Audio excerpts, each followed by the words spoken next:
अगर आप हाल ही में पेट्रोल भरवाया है तो शायद आपने एक नया शब्द सुना होगा, E20 पेट्रोल। सरकार कहती है एथेनॉल से देश का तेल आयात कम होगा, किसानों की आमदनी बढ़ेगी और प्रदूषण भी घटेगा। लेकिन दूसरी तरफ कई वाहन मालिकों का दावा है कि E20 पेट्रोल से माइलेज कम हो रहा है। कुछ लोग पुराने वाहनों की अनुकूलता पर सवाल उठा रहे हैं और अब यह मुद्दा अदालत से लेकर संसद तक पहुंच चुका है। तो आखिर एथेनॉल क्या है? सरकार इसे क्यों बढ़ावा दे रही है? क्या इससे सच में फायदा होगा या आम आदमी की जेब पर बोझ बढ़ेगा? आज पूरी कहानी विस्तार से समझेंगे। नमस्कार, आप देख रहे हैं कलम लोग की खास पेशकश राजनीति की बात और मैं हूं स्वालिया बसीर।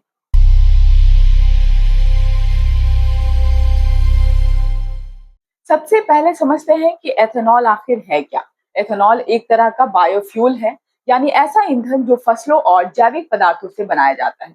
भारत में यह मुख्य रूप से गन्ने के शीरे, गन्ने की रस, मक्का और कुछ अन्य कृषि उत्पादों से तैयार किया जाता है।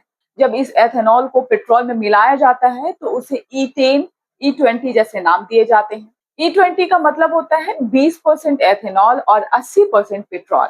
अब हम बात करते हैं कि आखिर सरकार इसे क्यों बढ़ावा दे रही है। भारत अपनी जरूरत का लगभग 88% कच्चा तेल विदेशों में आयात करता है, यानी पेट्रोल डीजल के लिए हम दूसरे देशों पर बहुत ज्यादा निर्भर हैं। अगर अंतरराष्ट्रीय बाजार में तेल महंगा होता है तो उसका असर सीधे भारत की अर्थव्यवस्था पर पड़ता है। सरकार का कहना है कि अगर पेट्रोल में ज्यादा एथेनॉल मिलाया जाएगा तो विदेशी तेल पर निर्भरता कम होगी, विदेशी मुद्रा की बचत होगी और किसानों को नई आय मिलेगी। सरकारी आंकड़ों के अनुसार एथेनॉल ब्लेंडिंग बढ़ने से विदेशी मुद्रा की बड़ी बचत हुई है और किसानों की आय में भी वृद्धि हुई है। अगर अब हम कहें कि किसानों को इससे क्या फायदा होगा, पहले गन्ने और मक्का का बड़ा हिस्सा सिर्फ खाद्य और चीनी उद्योग तक सीमित था। अब वही फसल एथेनॉल बनाने में भी इस्तेमाल हो रही है। सरकार का कहना है कि इससे किसानों को अतिरिक्त बाजार मिला है और चीनी मिल को भी फायदा हुआ है।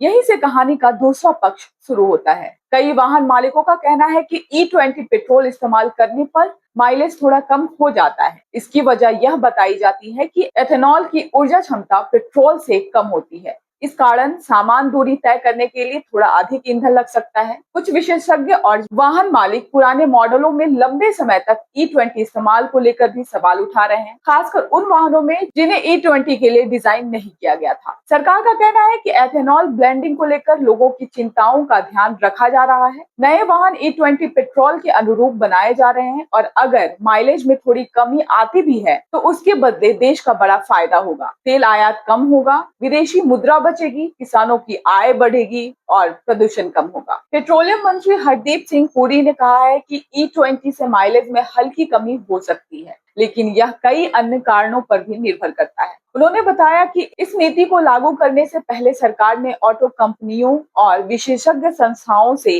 व्यापक सलाह मशवरा किया था। वहीं केंद्रीय मंत्री नितिन गडकरी का कहना है कि माइलेज में कमी बहुत मामूली है और भारत को भविष्य में पेट्रोल डीजल पर निर्भर रहने के बजाय एथेनॉल और अन्य वैकल्पिक ईंधनों की ओर बढ़ना ही होगा। उन्होंने एथेनॉल कारोबार से जुड़े हितों के टकराव के आरोपों को भी खारिज कर दिया है। वहीं आलोचकों का कहना है कि क्या सभी पुराने वाहन E20 के लिए पूरी तरह तैयार हैं? क्या गन्ने जैसे पानी प्रधान फसल से बड़े पैमाने पर एथेनॉल बनाना जल संकट वाले राज्यों के लिए सही होगा? क्या उपभोक्ताओं को बिना एथेनॉल वाला पेट्रोल चुनने का विकल्प मिलना चाहिए? इन सवालों पर सार्वजनिक बहस जारी है। वहीं हम बात करें भारत की तो भारत अकेला देश नहीं है। ब्राजील कई दशकों से बड़े पैमाने पर एथेनॉल मिश्रित ईंधन का उपयोग करता है और हाल ही में उसने पेट्रोल में अनिवार्य एथेनॉल मिश्रण को 30% से बढ़ाकर 32% कर दिया है। तो क्या एथेनॉल अच्छा है या बुरा? सच यह है कि इसका जवाब इतना आसान नहीं है। अगर आप देश की ऊर्जा सुरक्षा, किसानों की आय और प्रदूषण कम करने की बात करें तो एथेनॉल का महत्वपूर्ण नीति का हिस्सा है।